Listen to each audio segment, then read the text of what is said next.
Hello, welcome back to the channel. Today, we're diving into organizing your home renovation project with Airtable. First, you'll want to set up your Airtable base. This is the foundation of your project. Think of it as a supercharged spreadsheet.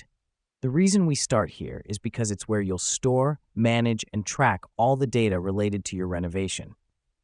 Now that we've done that, let's move on to creating tables for each renovation area. You might have one for the kitchen, bathroom, living room, and so on. This helps us because it keeps all related tasks, costs, and timelines grouped together for easy access. Once your tables are set, it's time to add fields. Fields are like columns in a spreadsheet. They define what kind of information goes into each record. At a minimum, you'll want fields for task descriptions, start dates, due dates, and status. The reason we do this is to keep our renovation tasks detailed and organized. Next up, let's populate your tables with records. Each record represents a separate task or item within your renovation project. For example, install new kitchen sink could be a record in your kitchen table. This is important because every task, no matter how small, contributes to the overall project. Now let me explain why this matters. Managing a renovation can be chaotic and stressful. With Airtable, you can easily see what tasks are upcoming, what's overdue, and what's been completed.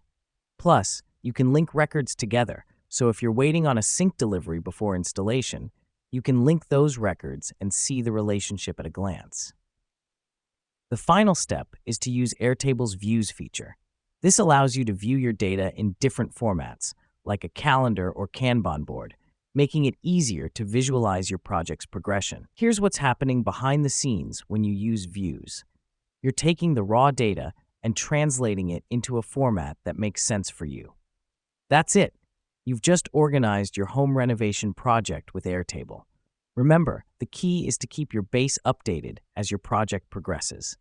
This keeps everything transparent and helps you stay on top of your renovation. Thank you for joining us today. Until next time, happy organizing.